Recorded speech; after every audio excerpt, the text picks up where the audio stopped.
Welcome to the Ayaan institutions. అన్నం పెట్టే అన్నదాతకు అండగా నిలబడాలనే సదుద్దేశంతో మా విద్యా సంస్థల చైర్మన్ అన్వర్ గారి సారథ్యంలో మేము చేస్తున్న ఈ చిన్న ప్రయత్నం ప్రస్తుతం దేశవ్యాప్తంగా కొనసాగుతున్న చర్చ నూతన వ్యవసాయ చట్టాలు రైతుకు లాభమా నష్టమా? ఇవి ఖచ్చితంగా లాభమే అంటున్న అధికార పక్షం వాదనలో నిజమెంత? రైతులకు ఇవి తీరని అన్యాయాన్ని మిగులుస్తాయన్న విపక్షాల విమర్శల్లోని విశ్వాసం ఎంత? రైతుల ఆదాయాన్ని రెట్టింపు చేయడంలో భాగంగానే కీలక చట్టాలను రూపొందించామని చెబుతున్న కేంద్ర ప్రభుత్వం ప్రస్తుతం ఉన్న కనీస మద్దతు ధర ప్రస్తావన అనేది చట్టాల్లో లేకుండా అది ఎలా సాధ్యపడుతుంది అంటున్న రైతు సంఘాలు. ఇంతకీ మరిప్పుడు రైతుకు కావాల్సింది కనీస మద్దతు ధర లేదా రెట్టింపు ఆదాయమా? అడ్డంకులు లేని అంతర్రాష్ట్ర వ్యవసాయ ఉత్పత్తుల వర్తకం మరియు వాణిజ్యం హలాదారికి నూతన జవసత్వాలు అందించనున్నాయా?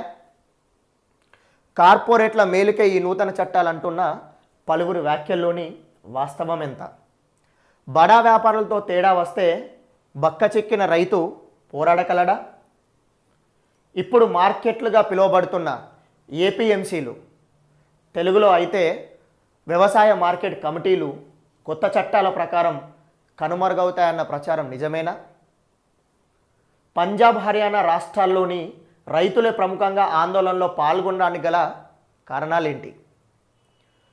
రైతుని నిర్వచించకుండా రైతులకు ఎలా ఈ చట్టం ద్వారా న్యాయం జరుగుతుందన్న నాయకుల మాటలు నిజమైనవే అని మనం భావించవచ్చా? అసలు ఈ చట్టంలో మరి రైతుకు నిర్వచనం ఉందా లేదా? ఆన్లైన్లో పంట ఉత్పత్తుల అమ్మకాలు అన్నదాతను ఆదుకొనున్నాయా?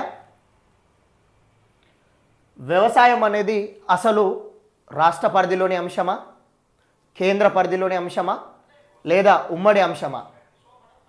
ఇలా వందల ప్రశ్నలకి నూతన వ్యవసాయ చట్టాల్లోని సెక్షన్ల ద్వారా భారత రాజ్యాంగంలోని వివిధ అంశాల ఆధారంగా క్షేత్రస్థాయి వ్యవసాయ పరిస్థితులను, ప్రస్తుత రైతుల స్థితిగతులను అనుసంధానిస్తూ ఆయాన్ ఎడిటోరియల్ అందిస్తున్న సమగ్ర విశ్లేషణ. అసలు ముందు ఇంత చర్చకు, ఇన్ని ప్రశ్నలకు దారితీసిన ఆ నూతన వ్యవసాయ చట్టాలేంటి? పార్లమెంట్లో ప్రవేశపెట్టే ముందు ఆ బిల్లులు ఏ విధంగా ఉన్నాయి? అసలు ఆ చట్టంలోని సెక్షన్లు ఏమి చెప్తున్నాయి? ఇక్కడ మనం సంధించుకున్న ప్రశ్నలన్నిటికీ ఆ చట్టం సమాధానం చెప్తుందా అనే విషయాలను గమనించే ముందు మనం ఒకసారి ఆ చట్టాలేంటో చూద్దాం. సో ఆ చట్టాలను మీరు చూడొచ్చండి. ఆ 3 చట్టాలు. మొదటిది రైతుల యొక్క ఉత్పత్తుల వర్తకము మరియు వాణిజ్యము పెంపొందించుట మరియు సులభతరం చేయుట బిల్లు. సో ఇవి పార్లమెంట్ ఆమోదం పొందినాయి కాబట్టి మనం వాటిని యాక్ట్స్ అంటున్నామండి. సో ఆ పార్లమెంట్ ఆమోదం పొందిన తీరును కూడా మీకు చూపెడతానండి. సో రెండవది రైతుల సాధికారత మరియు రక్షణ ధరల భరోసాపై ఒప్పందము మరియు వ్యవసాయ సేవల బిల్లు 2020. మూడవది ఒక ప్రిన్సిపల్ యాక్ట్కు అంటే నిత్యావసర వస్తువుల చట్టము 1955కు సవరణ అండి. నిత్యావసర వస్తువుల సవరణ బిల్లు 2020. ఈరోజు ఈ దేశంలో మీడియాలో ప్రధానంగా చర్చించబడుతున్న బిల్లుల నుండి పార్లమెంట్ ఆమోదం తర్వాత చట్టంగా మారినవి. ఇందులో మనము ఎక్కువ చర్చకు దారితీస్తున్నాం. అంటే ప్రముఖంగా పంజాబ్, హర్యానా రైతుల ఆందోళనలకు కారణమైన ముఖ్య బిల్లును, మొదటి బిల్లును మనము చూద్దాం. సో మీకు ఇక్కడ బిల్ టైటిల్తో పాటు the farmers produce trade and commerce promotion and facilitation bill 2020. అదే మనము రైతుల యొక్క ఉత్పత్తుల వర్తకము మరియు వాణిజ్యము పెంపొందించుట మరియు సులభతరం చేయుట ఏదైతే మనం తెలుగులో చెప్పుకున్నామో అది మీకు ఇక్కడ. సో ఇది both as passed by the houses of parliament. అంటే నేను తీసుకున్న బిల్లు 2 సభల ద్వారా, ఉభయ సభల ద్వారా ఆమోదింపబడి రాష్ట్రపతి ద్వారా సంతకం చేయబడినది. దాన్నే మీకు తీసుకొని అందులోని సెక్షన్ల ద్వారానే మనము ఈ వ్యవసాయ చట్టాలను అర్థం చేసుకునే ప్రయత్నం చేస్తూ మనం సంధించుకున్న ప్రశ్నలన్నిటికీ సమాధానం వెతుక్కుందాం. సో ఫస్ట్, ఈ బిల్లు ముఖ్య ఉద్దేశం ఏంటి? అసలు ప్రభుత్వం ఈ బిల్లును తేవడానికి, ఈ చట్టాన్ని తేవడానికి చెబుతున్న కారణాలేంటి అంటే, వాళ్ళు పార్లమెంట్కి సమర్పించిన బిల్లులోనే వాళ్ళు దీని యొక్క లక్ష్యాన్ని, ఉద్దేశాన్ని చెప్పడం జరిగింది. ఒకసారి ఆ లక్ష్యాన్ని, ఉద్దేశాన్ని మనం చూసినట్టయితే, సో ఇక్కడ నేను ఇంగ్లీష్లో ఉన్న వాటిని అండర్లైన్ చేశానండి. ఆ అండర్లైన్ చేసిన పదాల ఆధారంగా నేను వాటిని తెలుగులోకి అనువాదం చేస్తున్నాను. ఒకసారి గమనించండి. సో వాళ్ళు ఒక రకమైన వాతావరణాన్ని, అంటే ఇప్పుడున్న పంట ఉత్పత్తులను అమ్ముకోవడానికి ఉన్న వాతావరణం కంటే విభిన్నమైన వాతావరణాన్ని వాళ్ళు తెద్దామని ప్రయత్నిస్తున్నారు. సో అటువంటి సిస్టంలో లేదా అటువంటి పంట ఉత్పత్తులను అమ్ముకునే వాతావరణంలో ఇంతకు ముందు రైతు తన వ్యవసాయ ఉత్పత్తులను అమ్ముకోవడానికి కేవలం ఒక చట్టం ద్వారా, అంటే ఒక రాష్ట్రం యొక్క APMC, agriculture producers market committee, అంటే ఇప్పుడు ఏవైతే మనం వ్యవసాయ మార్కెట్ కమిటీలు అంటున్నామో ఆ వ్యవసాయ మార్కెట్ కమిటీలు మాత్రమే ఆధారంగా ఉండేటివి. ఆ మార్కెట్ కమిటీలను మించి, ఆ మార్కెట్ ప్రమిసెస్ను మించి ఒక రైతు తన ఉత్పత్తులను అమ్ముకోవడానికి వీల్లేదు. అంటే రైతు నయానో భయానో, సో బాధ సాధకాలకో అతను తన ఉత్పత్తులన్నీ కూడా కేవలం ఆ మార్కెట్ పరిధిలోనే అమ్ముకోవాల్సి వచ్చేది. సో కానీ ఇప్పుడు ఈ చట్టం ద్వారా రైతు స్వేచ్ఛగా, స్వతంత్రంగా తన పంట ఉత్పత్తులను ఎక్కడైనా అమ్ముకునే అవకాశము కల్పిస్తున్నామని చెప్పడం జరుగుతుంది. అంటే ఫార్మర్స్ అండ్ ట్రేడర్స్ ఇద్దరికి, అంటే అమ్మేవారికి, కొనేవారికి, పంట ఉత్పత్తుల అమ్మకంలో, కొనుగోలులో వాళ్లకు ఫ్రీడమ్ ఆఫ్ చాయిస్, అంటే స్వేచ్ఛ లేదా స్వాతంత్రం, ఎంపికలో స్వేచ్ఛ లేదా స్వాతంత్రం. సో ఆ విధంగా అంటే రైతుకు, వ్యాపారస్తునికి ఎంచుకునే స్వాతంత్రాన్ని కల్పిస్తూ రైతు ఉత్పత్తులకు రెమ్యునరేటివ్ ప్రైసెస్, అంటే గౌరవప్రదమైన ధరలను, అంటే రైతు భాషలో చెప్పాలంటే గిట్టుబాటు ధర లభించేలా competitive alternative through the competitive alternative trading channels. అంటే ఇంతకు ముందులో రైతు కేవలం ఒకే దగ్గర అయిష్టతతో లేదా ఇష్టంతో కానీ అయిష్టతో కానీ అమ్ముకునే విధంగా కాకుండా రైతు తన పూర్తి స్వతంత్రతతో తన ఉత్పత్తులను అమ్ముకోవడానికి కొన్ని ప్రత్యామ్నాయ మార్గాలను, పోటీదాయకమైన పద్ధతులను సో ఈ ప్రభుత్వం ఈ చట్టం ద్వారా తేదలుచుకుందని చెప్పి ఈ బిల్ చెబుతుంది. సో అదేవిధంగా to promote efficient, transparent and barrier free inter state and intrastate trade and commerce. ఇంతకుముందు రైతు తన ఉత్పత్తులను తన పరిధిలోని మార్కెట్ కమిటీలో కానీ లేదా తనకు దగ్గరగా ఉన్న మార్కెట్ కమిటీలో కానీ అది కేవలం తమ రాష్ట్రానికి సంబంధించిన మార్కెట్లను మాత్రమే అమ్ముకునే అవకాశం ఉండేది. వేరే రాష్ట్రానికి వెళ్ళి రైతు తన ఉత్పత్తులను అమ్ముకోవాలంటే అది చాలా కష్టతరమైన పనిగా ఉండేది. దానికి విభిన్న అనుమతులు అవసరం వచ్చేవి. మరియు ఒక ప్రాంతము మార్కెట్ కమిటీ పరిధిలో తనిఖీలు జరిగేవి. ఆ తనిఖీలలో రైతు ఆ మార్కెట్ను దాటి తన ఉత్పత్తులు అమ్ముకోవడానికి వీలు లేకుండా ఉండేది. కానీ ఈ చట్టం ద్వారా బిల్లులో వాళ్ళు చెప్పిన విధంగా ఈ చట్టం ద్వారా రైతు తన ఉత్పత్తులను దేశంలో ఎక్కడైనా, అంటే అంతర్రాష్ట్రాలలో ఎక్కడైనా లేదా మన రాష్ట్రంలో ఎక్కడైనా స్వేచ్ఛగా అమ్ముకోవచ్చు. ఇంతకుముందు రైతు ఈ ఉత్పత్తులను భౌతికంగా నిర్దేశించబడిన మార్కెట్లు అని చెప్పబడే ప్రదేశాల్లో మాత్రమే అమ్ముకోవడానికి వీలుండేది. కానీ ఇప్పుడు రైతు ఏ ప్రదేశంలోనైనా భారతదేశ భూభాగంలో ఎక్కడైనా అమ్ముకునే స్వతంత్రతను కల్పించడానికే మేము ఈ చట్టాన్ని తీసుకుని వస్తున్నాము. అది కూడా ఇంతకు ముందులా, అంటే రైతు భౌతికంగా తన పంట ఉత్పత్తులను తీసుకొని వెళ్ళి అక్కడ ఒప్పందం జరిగిన తర్వాతనే అమ్మే పరిస్థితి కాకుండా రైతు ఎక్కడి నుండైనా తన ఉత్పత్తిని ఆన్లైన్లో చూపించి అంటే ఇక్కడ చూడండి ఒక పదాన్ని మన ఇక్కడ ఎలక్ట్రానిక్ ట్రేడింగ్ అంటే ఆన్లైన్ పద్ధతిలో తన పంట ఉత్పత్తులను చూపించి అమ్ముకునే విధానాన్ని మేము ఈ చట్టం ద్వారా రూపొందించబోతున్నాము ఈ దేశంలో అని ఈ బిల్లు ద్వారా కేంద్ర ప్రభుత్వం మనకు చెబుతోంది. సరే, మరి చెప్పినట్టు ఉద్దేశానికి అనుగుణంగా ఈ చట్టంలోని సెక్షన్లు ఉన్నాయా లేవా? ఉంటే అవి ఏ విధంగా ఉన్నాయి? మరి మనం ముందు సంధించుకున్న ప్రశ్నలకు ఈ చట్టంలోని సెక్షన్లు కొన్నింటికైనా సమాధానాలు చెబుతున్నాయా లేదా ఒకసారి చూద్దాం. సో ఇక్కడ మీరు చూసినట్టయితే ఈ చట్టాన్ని ఏమని పిలుస్తారు, అది ఎప్పుడు అమల్లోకి వచ్చింది? సో నేను చట్టంలోకి డీప్గా డీటెయిల్గా వెళ్ళట్లేదండి.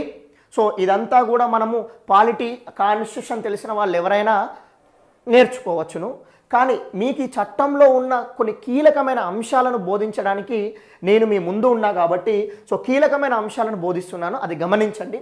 సో ఇక్కడ మనం చూసినట్టయితే ఈ చట్టము చాలామందికి తెలియని విషయం, ఈ చట్టం ఇంకా అమల్లోకి రాలేదు, అమలు కంటే ముందే రైతులు పోరాటం చేస్తున్నారు. కాదండి, ఈ చట్టం ఆల్రెడీ అమల్లోకి వచ్చిందండి. ఇది అమల్లోకి వచ్చిన తేదీని 5 జూన్ 2020గా కేంద్ర ప్రభుత్వం చెప్తుంది. కేంద్ర ప్రభుత్వం కాదండి, ఈ చట్టం చెప్తుంది. సో ఎందుకు 5th డే ఆఫ్ జూన్ 2020లోనే ఒక ఆర్డినెన్స్ ద్వారా ఎప్పుడైతే ఉభయ సభల సమావేశాలలో ఉండవో అప్పుడు పార్లమెంటు చట్టానికి సమానమైన చట్టాన్ని ఆర్డినెన్స్ రూపంలో రాష్ట్రపతి ద్వారా కేంద్ర ప్రభుత్వం తేవచ్చండి. సో ఆ విధంగా తెచ్చిన ఆర్డినెన్స్ అనేది వాళ్ళు 5th జూన్ రోజు తీసుకొచ్చారు కాబట్టి అదే తేదీ నుండి ఇది అమల్లోకి, అంటే ఈ చట్టం కూడా అమల్లోకి వచ్చినట్టుగా కేంద్ర ప్రభుత్వం చెబుతోంది. సో ఇక్కడ మనం చూసినట్టయితే మీకు రాజ్యాంగంలోని ఆర్టికల్ 123 ప్రకారము రాష్ట్రపతికి పార్లమెంటుతో సమానమైన చట్టం లాగా ఉండే ఆర్డినెన్స్ను జారీ చేసే అధికారం ఉంటుంది. సో ఎప్పుడు కేవలం పార్లమెంట్లోని ఉభయ సభలు రెండూ కూడా సమావేశాల్లో లేనప్పుడు, ఏదైనా ఒక సభ సమావేశంలో ఉన్నప్పుడు రాష్ట్రపతి ఆర్డినెన్స్ జారీ చేయడానికి వీల్లేదు. ఆ ఆర్డినెన్స్ను రిప్లేస్ చేస్తూనే ఈ చట్టాన్ని వాళ్ళు లోక్సభలో ప్రవేశపెట్టి దాని ఆమోదం పొంది రాజ్యసభలో ప్రవేశపెట్టి దాని ఆమోదం పొంది రాష్ట్రపతి ఆమోదం పొందిన తర్వాత మళ్ళీ పార్లమెంట్ చట్టంగా మారింది. సో ఇందులో మరి ఈ చట్టంలో మనకున్న ప్రశ్నలకన్నిటికీ సమాధానం దొరకాలంటే ఈ చట్టంలో ఉన్న అంశాలకు ఉన్న నిర్వచనాలను మనం తెలుసుకోవడం తప్పనిసరి. చూసినట్టయితే అసలు అంటే ఇంతకు ముందుకు మనకు electronic trading and transaction platform అంటే కేంద్ర ప్రభుత్వం ఇంతకుముందు ప్రవేశపెట్టిన ఈ నామ్ ఎలక్ట్రానిక్ నేషనల్ అగ్రికల్చర్ మార్కెట్లు కూడా అవి ఇంతకు ముందున్న మార్కెట్ కమిటీలలోనే ఏర్పాటు చేయడం జరిగింది. అంటే మార్కెట్ బయట వ్యవసాయ ఉత్పత్తులకు కానీ పంట ఉత్పత్తులకు కానీ ఆన్లైన్ ట్రేడింగ్ జరిగినట్టు మనకు దాఖలాలు లేవు. సో ఒకవేళ జరిగిన అవి చట్ట పరిధిలో కాకుండా రైతులకు అంటే పార్టీస్ మధ్యలో అంటే ఇద్దరు వ్యక్తుల మధ్యలో జరిగి ఉండవచ్చు, కానీ సో చట్టపరంగా అయితే దానికి అవకాశం లేకుండింది. కానీ అందుకనే సో ఇప్పుడు వాళ్ళు చట్టపరంగా అంటే ఆన్లైన్లో పంట ఉత్పత్తులను అమ్ముకోవడానికి వాళ్ళంటే రైతు ఎవరికైనా, రైతు ఒక వ్యాపారస్తునికైనా, ఒక వ్యాపారి ఇంకో వ్యాపారికైనా, అది అంతర్రాష్ట్రంలో కావచ్చు, అర్థమైందా, సో ఈ రాష్ట్రంలో కావచ్చు, ఇంకొక రాష్ట్రం వ్యక్తులు కావచ్చు, ఆ విధంగా వాళ్ళు దానికి నిర్వచనం ఇచ్చిందండి. ఇక్కడ మనం చూసినట్టయితే ఒకసారి మీ ఆ నిర్వచనం చూసుకొని నేను దాన్ని ఎక్స్ప్లెయిన్ చేస్తాను. అది చూస్తే direct and online buying and selling for conduct of trade and commerce.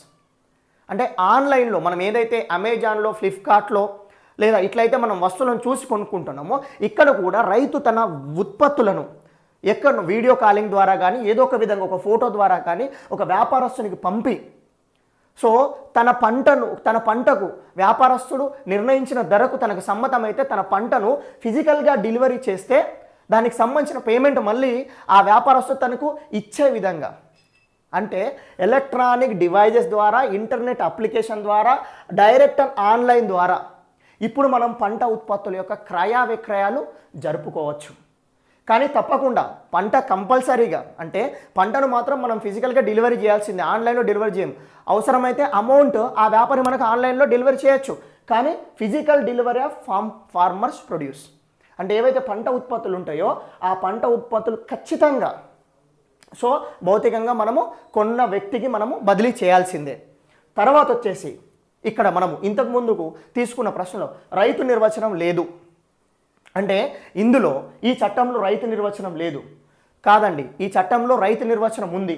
అది ఈ చట్టంలోని సెక్షన్ 2 తర్వాత క్లాస్ బి కింద క్లియర్గా ఫార్మర్ అంటే రైతు అనగా, ఇక్కడ మీరు ఇంగ్లీష్లో కూడా చదువుకోవచ్చు అంటే రైతు అనగా స్వయంగా కానీ లేదా కూలీల ద్వారా కానీ, స్వయంగా కానీ లేదా కూలీల ద్వారా కానీ తను ఏవి పంట ఉత్పత్తులను ఉత్పత్తి చేస్తే లేదా వ్యవసాయ ఉత్పత్తులను ఉత్పత్తి చేస్తే ఆ వ్యక్తిని రైతు అని చెప్పచ్చండి.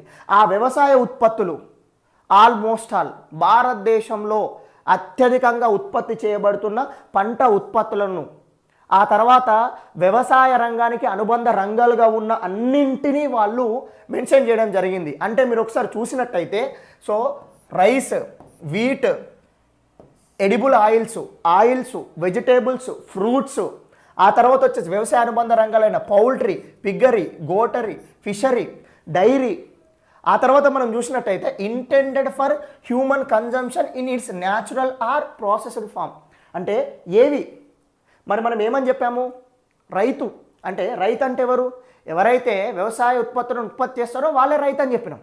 మరి ఆ వ్యవసాయ ఉత్పత్తులు అంటే ఏంటి, ఆ వ్యవసాయ ఉత్పత్తులు అన్నీ కూడా ఇక్కడ చట్టంలో క్లియర్గా మెన్షన్ చేయడం జరిగిందండి. అంటే పశువుల దానాను కూడా వ్యవసాయ ఉత్పత్తి కింద పెట్టి దాన్ని ఉత్పత్తి చేసే వ్యక్తులను కూడా వాళ్ళు రైతు కింద, కాటన్, తర్వాత వచ్చేసి మనకు షుగర్ కేన్. సో ఈ విధంగా భారతదేశంలో అత్యధికంగా పండించే పంట ఉత్పత్తులను అన్నింటినీ కూడా పంట ఉత్పత్తుల కింద పెట్టి ఆ పంట ఉత్పత్తులను ఎవరైతే ప్రొడ్యూస్ చేస్తారో, ఎవరైతే పండిస్తారో ఆ వ్యక్తిని వాళ్ళు రైతుగా నిర్వచించడం జరిగింది. తర్వాత రైతు ఉత్పత్తి సంఘాలు కూడా అక్కడక్కడ ఇక్కడ వాడడం జరిగిందండి. అంటే వ్యవసాయ ఉత్పత్తిదారుల సంఘాలని ఉంటాయి కదండి, చేపల పెంపకదారుల సంఘం, గొర్రె పెంపకదారుల సంఘం అని చెప్పి. సో వాళ్ళంటే కూడా ఎవరో కూడా నిర్వచనం ఇవ్వడం జరిగిందండి. అంటే ప్రతి ఒక్కదానికి అంటే వాళ్ళు అనుకున్న లక్ష్యాన్ని సాధించడానికి వాళ్ళు నిర్వచనాలను ఇవ్వడం జరిగింది. నెక్స్ట్ ఆ తర్వాత మనం చెప్పిన విధంగా మరి ఇప్పుడు ఈ చట్టం ద్వారా ఇంతకుముందు లేని విధంగా మనము ఇంటర్ స్టేట్ ట్రేడ్ అంటే రాష్ట్రాలతో అంటే ఒక రాష్ట్రం నుంచి ఇంకో రాష్ట్రానికి ఇంట్రా స్టేట్ ట్రేడ్ అంటే ఒకే రాష్ట్రం లోపల మనము ఎటువంటి అడ్డంకులు లేకుండా బారియర్ ఫ్రీ, ఎటువంటి అడ్డంకులు లేకుండా మనం వ్యాపారం చేసుకోవచ్చండి. అంటే ఒక రాష్ట్రంలో ఉన్న ఒక రైతు ఇంకో రాష్ట్రంలో ఉన్న ట్రేడర్తో కానీ, ఇంకో రాష్ట్రంలో ఉన్న ఒక ట్రేడర్ ఇంకొక రాష్ట్రంలో ఉన్న ట్రేడర్తో కానీ, సో ఎవరు ఎక్కడి నుంచైనా with in the territory of ఇండియాలో అంటే భారతదేశ భూభాగంలో ఎవరు ఎక్కడి నుంచైనా ఎక్కడి వరకైనా ఎటువంటి అడ్డంకులు లేకుండా, ఎటువంటి అనుమతులు లేకుండా నన్ను అడిగితే అంటే ఇంతకుముందున్న రిజిడిటీ, ఇంతకుముందున్న సో ఏవైతే కష్టతరమైన పద్ధతులు కాకుండా సులభతరమైన పద్ధతిలో తమ వ్యవసాయ ఉత్పత్తులను ఎక్కడైనా అమ్ముకోవడానికి అర్థమైందా ఈ చట్టం అవకాశం కల్పిస్తుంది. దానిలో భాగంగానే సో అంతర్రాష్ట్ర వాణిజ్యము లేదా వర్తకము అంటే ఏమిటి, ఆ తర్వాత వచ్చేసి రాష్ట్రంలో వాణిజ్యం లేదా వర్తకం అంటే ఏంటో వాటికి డెఫినేషన్స్ కూడా ఇవ్వడం జరిగింది. ఆ తర్వాత చిన్న చిన్న నోటిఫికేషన్ అనగా, పర్సన్ అనగా వాటికి కూడా కొన్ని డెఫినేషన్స్ ఇవ్వడం జరిగింది. ఆ తర్వాత ఇంపార్టెంట్ని మాత్రం నేను పాయింట్అవుట్ చేసి చెప్పడం జరుగుతుందండి. ఇక్కడ చూస్తే షెడ్యూల్ ఫార్మర్ ప్రొడ్యూస్ అనే ఒక పదం వాడుతున్నారు. అయితే ఈ షెడ్యూల్ ఫార్మర్ ప్రొడ్యూస్ అనే పదం దేనికోసం వాడుతున్నారు అంటే ఇవి తెలియని పదాలు కాబట్టి చెప్తున్నా. అంటే షెడ్యూల్ ఫార్మర్ ప్రొడ్యూస్ అనే పదం ఎక్కడ మనకి ఈ చట్టంలో కనబడ్డా అది ఇంతకు ముందున్న అంటే ఇప్పటికీ కొనసాగుతున్నా లేదా ఇప్పటికీ కొనసాగుతున్న APMC agriculture producers market committee చట్టంలో కొన్ని వ్యవసాయ ఉత్పత్తులను నియంత్రించడానికి అంటే కొన్ని పంట ఉత్పత్తులను నియంత్రించడానికి వారు కొన్నిటిని షెడ్యూల్డ్ ఫార్మర్స్ ప్రొడ్యూస్గా అన్నారండి. సో ఆ షెడ్యూల్ ఫార్మర్ ప్రొడ్యూస్ అనే పదం ఇక్కడ కనబడితే ఓహో ఇంతకుముందు నియంత్రణ కొరకు కొన్ని పంట ఉత్పత్తులను ఆ రాష్ట్రము ఒక చట్టం ద్వారా ఏపీఎంసీ చట్టం ద్వారా నియంత్రించింది. సో ఆ నియంత్రించిన పంట ఉత్పత్తులను లేదా పంటలను మనము ఇక్కడ ఈ చట్టంలో షెడ్యూల్ ఫార్మర్ ప్రొడ్యూస్ అని చెప్పి పిలుస్తున్నాం. తర్వాత వచ్చేసి ఇక్కడ స్టేట్ అంటే యూనియన్ టెరిటరీ కూడా అండి. స్టేట్ ఏపీఎంసీ యాక్ట్ నేను ఇప్పటిదాకా చెప్పాను కదండి. అంటే ఇంతకు ముందు వరకు మరి వ్యవసాయ ఉత్పత్తులను అమ్ముకోవడానికి ఏ చట్టం అవకాశం కల్పిస్తుంది అని మనం ఒకసారి ఆలోచిస్తే ఇది ఏపీఎంసీ మోడల్ యాక్ట్, గుర్తుపెట్టుకోండి. APMC model APMC model act of 2003, central government 2003 APMC model act of 2003 అని చెప్పి మనకు కేంద్ర ప్రభుత్వం ఒక మోడల్ యాక్ట్ని ఇచ్చి అన్ని రాష్ట్రాలను వీటిని ఫాలో అప్ చేయమని చెప్పింది. అన్ని రాష్ట్రాలను ఈ మోడల్ యాక్ట్కు అనుగుణంగా తమ సొంతంగా తమ రాష్ట్ర పరిధిలో శాసనం చేసుకోమని చెప్పింది, తమ రాష్ట్ర పరిధిలో లెజిస్లేషన్ చేసుకోమని చెప్పింది. మరి ఎందుకు రాష్ట్రాలకు చెప్పింది? మోడల్ యాక్ట్ మాత్రమే ఎందుకు ఇచ్చింది కేంద్ర ప్రభుత్వం అంటే, మనం ఇంతకుముందు అనుకున్నట్టుగా వ్యవసాయం అనేది రాష్ట్ర పరిధిలోని అంశము, ఇది కేంద్ర జాబితాలోని అంశం కాదు, రాష్ట్ర జాబితాలోని అంశము. మరి ఎందుకు వ్యవసాయం అనేది రాష్ట్ర జాబితాలోని అంశము అంటే, భారతదేశం విభిన్న నైసర్గిక గల ప్రాంతం, అంటే భారతదేశంలో విభిన్న నేలలు, విభిన్న మృత్తికలు, సో మనం విభిన్న సాగు పద్ధతులు, విభిన్న సాగునీటి వనరులు, విభిన్న రకాల పంటలు పండిస్తాం. సో కాబట్టి ఒక రాష్ట్రానికి ఇంకో రాష్ట్రానికి తేడా ఉండొచ్చు, ఒక రాష్ట్రంలో నేల స్వభావానికి ఇంకో రాష్ట్రంలో నేల స్వభావానికి తేడా ఉండొచ్చు. ఈ తేడాల కోసమే, అంటే దీనికోసమే వ్యవసాయం అనే అంశాన్ని రాష్ట్ర జాబితాలో ఉంచడం జరిగింది. అంటే కేంద్ర ప్రభుత్వం అంటే భారతదేశంలో ఒకే రకమైన విధానం కోసం మోడల్ యాక్ట్ని కానీ లేదా మోడల్ గైడ్లైన్స్ని కానీ తేవచ్చు, కానీ నిజంగా చెప్పాలంటే వాటిని సమర్థవంతంగా అమలు చేయాల్సిన బాధ్యత రాష్ట్ర ప్రభుత్వాలపైనే ఉంది, రాష్ట్రాలపైనే ఉందనే విషయాన్ని మీరు గుర్తుపెట్టుకోండి. తర్వాత మనకి ఇంకొక విషయం ఇక్కడ ఈ చట్టంలో ముఖ్యంగా చెప్పుకోవాల్సింది ట్రేడ్ ఏరియా. అంటే ఇంతకు ముందంతా కూడా పంట వ్యవసాయ ఉత్పత్తులను విక్రయించడానికి ఏ ప్రదేశము? కేవలం వ్యవసాయ మార్కెట్ కమిటీనే, వ్యవసాయ మార్కెట్ మాత్రమే ఆధారం, వ్యవసాయ మార్కెట్ను మించి లేదా ప్రభుత్వం నిర్ణయించిన ప్రదేశంలో మాత్రమే పంట ఉత్పత్తుల క్రయ విక్రయాలు జరపాలి. కానీ ఇప్పుడు ఈ చట్టం ద్వారా చూడండి, ట్రేడెడ్ ఏరియా అంటే ఎక్కడైనా ఏ లొకేషన్ అయినా కావచ్చు, అది ఉత్పత్తి అయిన ప్రాంతం కావచ్చు, దాన్ని సేకరించే ప్రాంతం కావచ్చు, ఎక్కడైనా కావచ్చు. చూడండి, అవి ఫామ్ గేట్స్ కావచ్చు, అంటే మన వ్యవసాయ క్షేత్రం యొక్క గేట్ల దగ్గరనే మనం అమ్ముకోవచ్చు, లేదా అవి ఫ్యాక్టరీ ప్రామిసెస్, ఏదైనా పరిశ్రమకైనా మనం అమ్ముకోవచ్చు, ఏదైనా పరిశ్రమలోనైనా మనం అమ్ముకోవచ్చు, తర్వాత గిడ్డంగుల దగ్గరైనా మనం అమ్ముకోవచ్చు, తర్వాత మన భూమి ప్రాంతంలోనే మనం అమ్ముకోవచ్చు, తర్వాత కోల్డ్ స్టోరేజ్ దగ్గరైనా అమ్ముకోవచ్చు, తర్వాత వచ్చేసి ఎనీ అదర్ స్ట్రక్చరల్ ప్లేసెస్, ఎక్కడైనా ఇది అని ప్రత్యేకంగా ఏమీ లేదు, ఎక్కడైనా మనం పంట ఉత్పత్తులు అమ్ముకోవచ్చు. ఇక్కడ ఒక అనుమానం వస్తుంది, మరి ఎక్కడైనా మనం పంట ఉత్పత్తులు అమ్ముకుంటే will APMC continue are not, అంటే ఇంతకు ముందున్న వ్యవసాయ మార్కెట్లు కంటిన్యూ అవుతాయా లేదా అనే ఒక అనుమానం అందరిలో తలెత్తుంది. ఇప్పుడు పంజాబ్లో, హర్యానాలో ఎక్కువ మంది రైతులు ఉద్యమించడానికి కూడా కారణాలు కనుక మనం అన్వేషిస్తే, సో హరిత విప్లవం విజయవంతం అవ్వడం వల్ల పంజాబ్లో పంట ఉత్పత్తులు ఎక్కువగా అధికంగా ఉండడం వల్ల అక్కడ ఏపీఎంసీ యాక్ట్ ప్రకారం ఎక్కువ మార్కెట్లు ఉంటాయండి. సో ఆ మార్కెట్లో అంటే ఎక్కువ మార్కెట్లు ఉంటాయి, ఆ మార్కెట్లే ఆ రాష్ట్రాలకు ప్రధాన ఆదాయ వనరుగా ఉన్నాయండి. సో కాబట్టి ఈ చట్టం తేవడం వల్ల ఇంతకు ముందున్న అగ్రికల్చర్ ప్రొడ్యూసర్స్ మార్కెట్ కమిటీ, వ్యవసాయ మార్కెట్లు కనుమరుగవుతాయి అనే ప్రచారం ఒకటి జరుగుతుంది. కానీ ఈ చట్టాన్ని నిశితంగా పరిశీలించినట్టయితే ఎక్కడా కూడా ఇంతకుముందున్న మార్కెట్లను కేంద్ర ప్రభుత్వం ఎక్కడా కూడా, అంటే ఈ చట్టం ద్వారానైతే ఎక్కడా కూడా కేంద్ర ప్రభుత్వం తొలగిస్తున్నట్లు చెప్పలేదు. ఎక్కడైనా అమ్ముకోవచ్చు, అంటే రైతు స్వేచ్ఛ, ఎక్కడైనా అమ్ముకోవచ్చు, అంటే ఇప్పుడున్న వ్యవసాయ మార్కెట్లలో అమ్ముకోవచ్చు, లేదా తనకి ఇష్టమైన ప్రదేశంలో అమ్ముకోవచ్చు. ఇది మాత్రమే, అంటే ఇప్పుడు రైతుకు అమ్ముకోవడానికి ప్రత్యామ్నాయ మార్గాన్ని చూపించింటే తప్ప ఉన్న మార్గాన్ని మూసేసి ప్రత్యామ్నాయ మార్గాన్ని చూపించలేదు. అంటే రెండు మార్గాలలో రైతులు తన పంట ఉత్పత్తులను అమ్ముకోవడానికి ఈ చట్టం వీలు కల్పిస్తుంది. అందుకనే ఇక్కడ ట్రేడెడ్ ఏరియా అంటే ఎక్కడైతే వ్యాపార ప్రాంతం, పంట ఉత్పత్తులను అమ్ముకోవడానికి వ్యాపార ప్రాంతం అని ఎక్కడైతే డెఫినేషన్ ఇస్తున్నారో ఆ డెఫినేషన్తో పాటు, అంటే ఈ పైన వాటిలలో ఎక్కడైనా అమ్ముకోవచ్చు, కానీ ఏవైతే ఇప్పటికే మార్కెట్లుగా గుర్తించబడుతున్నాయో, ఏవైతే ఇప్పటికే ఫిజికల్గా, అంటే మనము చూస్తే వ్యవసాయ మార్కెట్ కమిటీ అనే బోర్డుతోని భౌతికంగా మనకు కనబడే మార్కెట్లు ఏవైతే ఉన్నాయో దానితో పాటు ప్రభుత్వము నిర్దేశించిన ప్రాంతాలలో కానీ ప్రైవేట్ సంస్థలు ఏవైతే మార్కెట్లో కొనసాగుతున్నాయో లైసెన్స్ ఉండి, అంటే వాళ్ళకు పర్మిషన్ ఇచ్చి కానీ ప్రభుత్వం సొంతంగా రైతుల ప్రయోజనార్థం ఎక్కడైతే ఏర్పాటు చేసిన మార్కెట్లు ఉన్నాయో ఆ మార్కెట్లన్నీ కూడా యాజ్ ఇట్ ఈస్గా కొనసాగుతాయి. సో వాటికి వచ్చిన ఎటువంటి ఇబ్బంది లేదు. అంటే ఖచ్చితంగా, అంటే ఇప్పుడున్న మార్కెట్ కమిటీలు కొనసాగుతూ వీటికి అనుబంధంగా లేదా వీటికి అనుబంధంగా అని చెప్పకూడదండి, వీటికి ప్రత్యామ్నాయంగా సో రైతు ఉత్పత్తులను అమ్ముకోవడానికి మనకు ఇంకొక ట్రేడింగ్ ఛానళ్ళు వాళ్ళు క్రియేట్ చేసిల్లని చెప్పచ్చు. నెక్స్ట్ వచ్చేసి ట్రేడర్. ఇప్పుడు గుర్తుపెట్టుకున్నాను, మరి వ్యాపారి అంటే ఎవరు?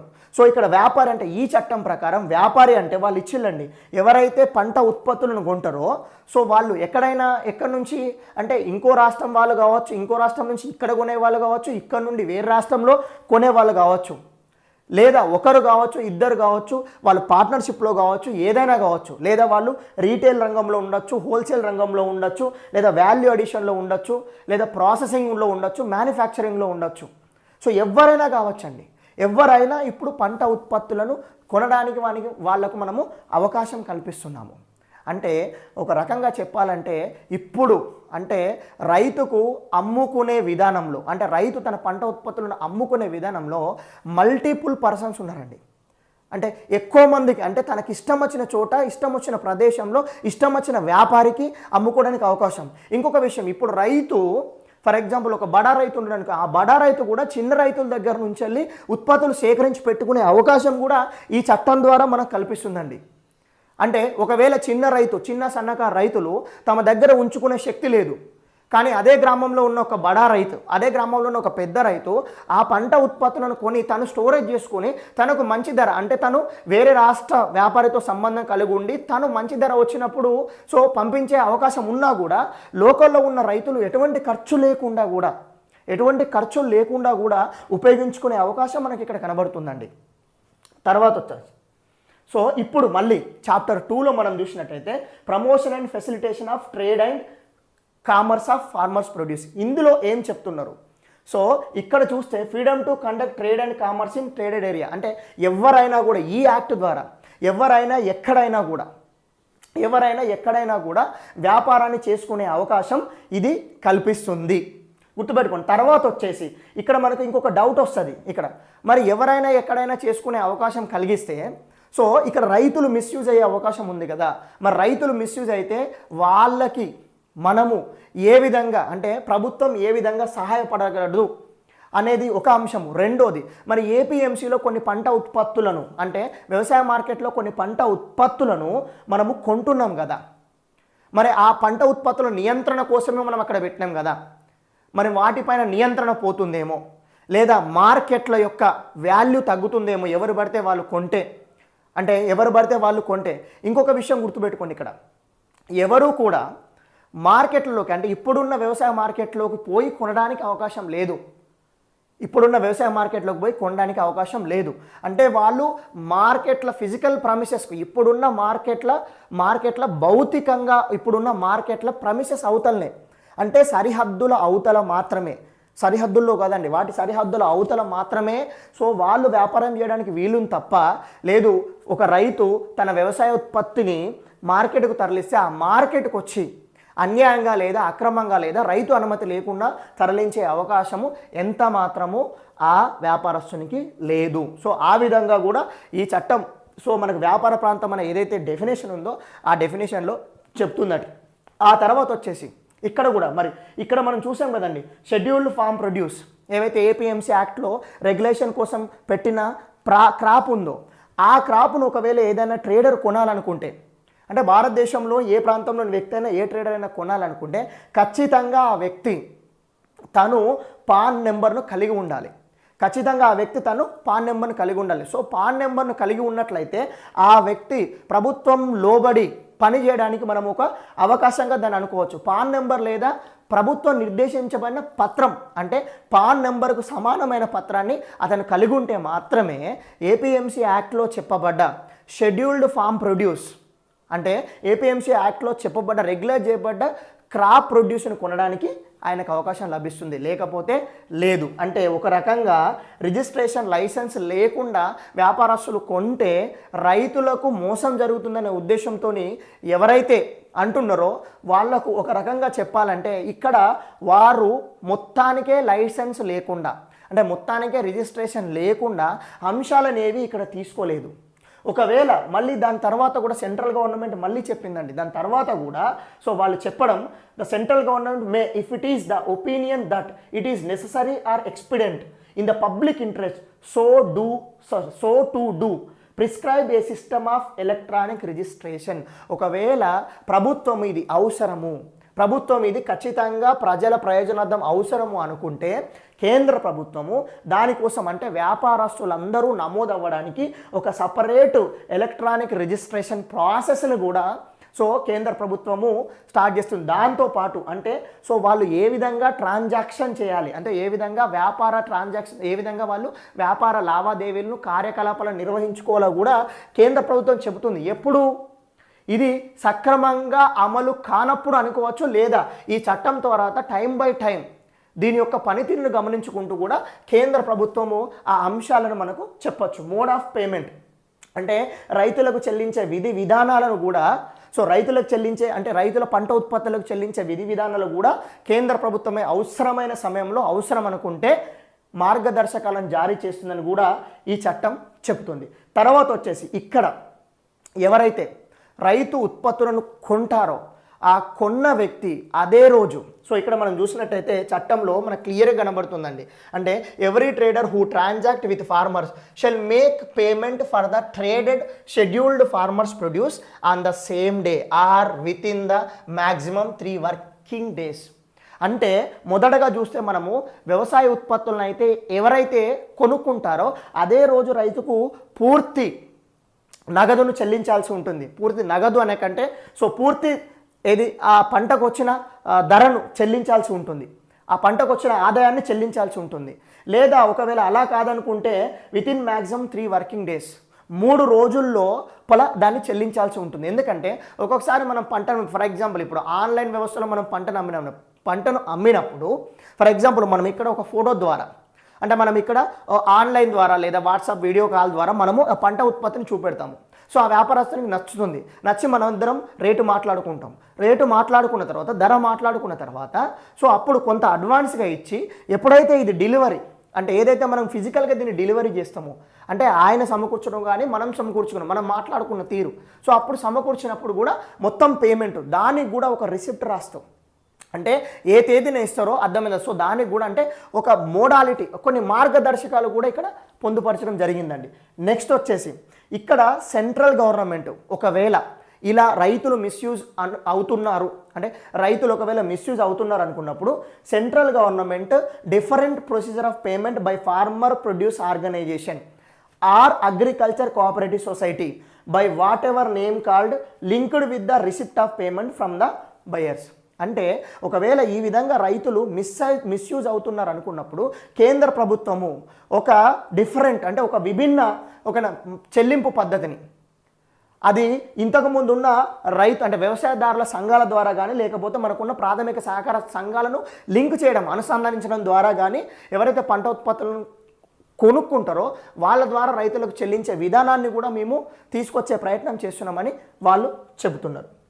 నెక్స్ట్ మనం ఇక్కడ చూసినట్లయితే electronic trading and transaction platform అంటే ఈ ప్లాట్ఫామ్ను వాళ్ళు ఎలా అంటే ఎలక్ట్రానిక్ ట్రాన్సాక్షన్ ప్లాట్ఫామ్ను వాళ్ళు ఎలా క్రియేట్ చేయాలి. ఒకవేళ క్రియేట్ చేస్తే అంటే ఎవరైతే ఎలక్ట్రానిక్ ట్రాన్సాక్షన్స్ ప్లాట్ఫామ్ క్రియేట్ చేస్తారో వాళ్ళు ఏ విధంగా వాళ్ళు అంటే ఆ ట్రాన్సాక్షన్ను జరపాలి అని చెప్పి కేంద్ర ప్రభుత్వము అంటే క్లియర్గా మార్గదర్శకాలు అవసరం అనుకుంటే ఇస్తుందండి. ఇక్కడ మనం చూసినట్టయితే provided that the person establishing and operating and electronic trading and transaction platform shall prepare and implement the guidelines for the fair trade practices. అంటే మనం చూసినట్టయితే ఇక్కడ ఒకవేళ ఏ పర్సన్ అయితే ఎలక్ట్రానిక్ పద్ధతిలో ట్రాన్సాక్షన్ చేయాలనుకుంటాడో ఆ పర్సన్ ఖచ్చితంగా అంటే ఫెయిర్ ప్రాక్టీసెస్ని ఫాలో కావాల్సి ఉంటుంది. ఆయన ఏవైతే విధి విధానాలు ఫాలో అవుతున్నాడో ఆ విధి విధానాలన్నింటినీ కూడా అంటే ఆ ధర కానీ తర్వాత ఆయన పేమెంట్ చెల్లించే విధానం కానీ తర్వాత ఇవన్నీ కూడా చెబుతూ వాటిని ఖచ్చితంగా లోకల్ లాంగ్వేజ్లో పెట్టాలని చెప్పి ఈ చట్టం చెప్తుందండి. తర్వాత వచ్చేసి ఇప్పుడు మనం కనుక ఈ చట్టంలో కొన్ని ముఖ్యాంశాలను చూసినట్టయితే ఒకవేళ ఇలా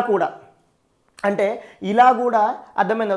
ట్రాన్సాక్షన్ అంటే ఈ ట్రాన్సాక్షన్ ప్లాట్ఫామ్స్లో సరిగా అమలు జరగట్లేదండి. సరిగా అమలు జరగట్లేదన్నప్పుడు అప్పుడు కూడా మళ్ళీ సెంట్రల్ గవర్నమెంట్ అప్పుడు కూడా మళ్ళీ కేంద్ర ప్రభుత్వము అవసరం అనుకుంటే పబ్లిక్ ఇంట్రెస్ట్ అంటే ప్రజా ప్రయోజనార్థం ఇది అవసరం అనుకుంటే వాళ్ళు specify the procedure norms manner of the registration అంటే అక్కడ కూడా వాళ్ళు వచ్చి ఈ విధి విధానాలు కూడా వాళ్ళే అంటే ఈ ట్రాన్సాక్షన్ అంటే ఏ విధంగా జరగాలన్న విధి విధానాలు కూడా వాళ్ళే నిర్ణయిస్తారండి. ఎందుకు, ఒకవేళ అంతర్రాష్ట్ర వాణిజ్యంలో ఏమైనా లోటుపాట్లు ఉంటే, సో రైతుకు అన్యాయం జరుగుతుందని భావిస్తే, లేదా ఇప్పుడున్న అంటే వీళ్ళు అనుకున్న పద్ధతిలో కాకుండా వేరే పద్ధతిలో పోతుంది అనుకుంటే, అప్పుడు ఖచ్చితంగా మళ్ళీ అంటే టైమ్లీ అంటే టైం బై టైం అదండి. సో వాళ్ళు అంటే ఈ పనితీరును గమనిస్తే ఈ పనితీరును గమనించుకుంటూ టైం బై టైం వాళ్ళు మళ్ళీ అంటే ఈ గైడ్లైన్స్ని ఇష్యూ చేయడానికి కూడా వాళ్ళకు అవకాశం ఉంది అన్నట్టు ఈ చట్టంలోనే వాళ్ళు చెప్పుకోవడం జరిగింది. నెక్స్ట్ వచ్చేసి ఇప్పుడు ఇందులో ముఖ్యంగా చెప్పుకోవాల్సింది మనం చూస్తే market fees under the state APMC act etcetera in trade area. So మనము ఇక్కడ సెక్షన్ 6 అని వచ్చండి.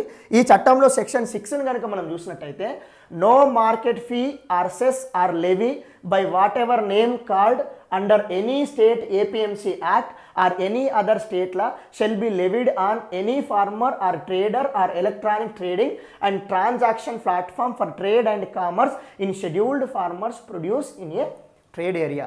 ఇక్కడ మనం చూసినట్టయితే ఇప్పుడు అంటే ఈ చట్టానికి ఇంతకు ముందు ఉన్న చట్టానికి మేజర్ డిఫరెన్స్లో ఇదొకటండి. అంటే ఇంతకు ముందు మనం మార్కెట్కి పోతే ఇక్కడ మీకు 2 అంటే పూర్వపు మార్కెట్ యొక్క బిల్లులు పెట్టడం జరిగిందండి. ఇవన్నీ పూర్వపు మార్కెట్ యొక్క బిల్లులు. ఈ మార్కెట్లోకి మనం పోయినప్పుడు మార్కెట్లో వేసే మనకు ఛార్జెస్ కానీ ఫీజు కానీ సెస్ కానీ ఏ విధంగా ఉండేటి ఒకసారి చూడండి. ఇవన్నీ కూడా అంటే మనకు పూర్వం ఏపీఎంసీ అంటే అగ్రికల్చర్ ప్రొడ్యూస్ మార్కెట్ కమిటీ ఇప్పుడున్న వ్యవసాయ మార్కెట్ కమిటీలకు అనుసంధానంగా ఉన్న వ్యవసాయ మార్కెట్లలో ఏ విధంగా ఛార్జెస్ ఇక్కడ మనం చూసినట్టయితే ఆసామి అంటే రైతు అండి. సో ఇక్కడ రైతు ఇక్కడ చూస్తే హర్తీ అమాలి దడ్వాయి అనే దానికి 911 రూపాయలు చెల్లించడం జరిగిందండి. రైతు ఉత్పత్తికి మనం ఇక్కడ చూస్తే రైతు తెచ్చిన బస్తాల సంఖ్య 10, రైతు అంటే వచ్చిన మనకు ఏంటంటే బరువు నికర తూకం 4 క్వింటాళ్ళ 85 కిలోల 300 గ్రాములు, ధర 8100 చూస్తే రైతుకు వచ్చిన మొత్తము నిజంగా రైతుకు వచ్చిన మొత్తం 39,309 రూపాయలు. కానీ ఈ 39,309 రూపాయల నుండి 911 రూపాయలు ఇక్కడనే కట్ చేయడం జరిగిందండి. ఇది వ్యవసాయ మార్కెట్ కమిటీ ఏపీఎంసీ ద్వారా నడపబడుతున్న వ్యవసాయ మార్కెట్ కమిటీ బిల్లేనండి. ఇది అవగాహన కోసం చెప్తున్నానండి, ఎవరినో ఇబ్బంది పెట్టడానికో కాదండి. అంటే ఇంతకుముందు ఉన్న చట్టానికి ఈ చట్టానికి తేడాలో భాగంగా చెప్తున్నా అండి. సో చూస్తే ఇక్కడ 911 రూపాయలు కట్ చేసండి 38,398 రూపాయలు. మళ్ళీ ఇందులో నుండి మనం ఇక్కడ చూసినట్టయితే సో మళ్ళీ క్యాష్ కటింగు మునిమి సో అని చెప్పేసి సో కిరాయి అంటే ఆ వస్తువులను అంటే ఆ ఏదైతే ఉత్పత్తులను మార్కెట్కు తేవడానికి ఉపయోగించే వాహనానికి చెల్లించే కిరాయి. ఈ విధంగా మనం ఒకసారి చూస్తే మీరు కనుక గమనించండి, ఈ విధంగా మనం ఒకసారి చూస్తే రైతుకు 39,309 రూపాయలు నిజంగా వస్తే తనం తెచ్చిన పంటకు వస్తే చివరికి తన చేతికి వచ్చింది 37,300 రూపాయలు. అంటే ఇక్కడ ఇవి రైతు సొంతంగా భావించి ఇక్కడ బదులు కిరాయి అనే వాటిని భావించి నేను తీసేసిన అండి, తీస్తే 2,009 రూపాయలు. అంటే 4 క్వింటాళ్లకు అంటే ఇంచుమించుగా 5 క్వింటాలు అనుకోండి, 5 క్వింటాలకు 2,000 రూపాయలు రైతు తనకొచ్చిన పంట నుండి తనకొచ్చిన పంట ఆదాయం నుంచి చెల్లించాలండి. రెండవది ఇక్కడ కూడా చూస్తే మనకు ఇక్కడ కూడా మీరు ఇదే విధంగా చూడండి, చూస్తే ఇక్కడ కూడా రైతుకు 32,064 రూపాయలు నిజంగా వచ్చినాయండి. కానీ రైతు చేతికి వచ్చిన ఎంత 30,371. సో ఇవి 1,693 రూపాయలు ఇక్కడ కట్ అయినాయండి. ఇవి కేవలం మార్కెట్లో తన పంట ఉత్పత్తులను అమ్ముకున్నందుకు రైతు చెల్లించేటివి.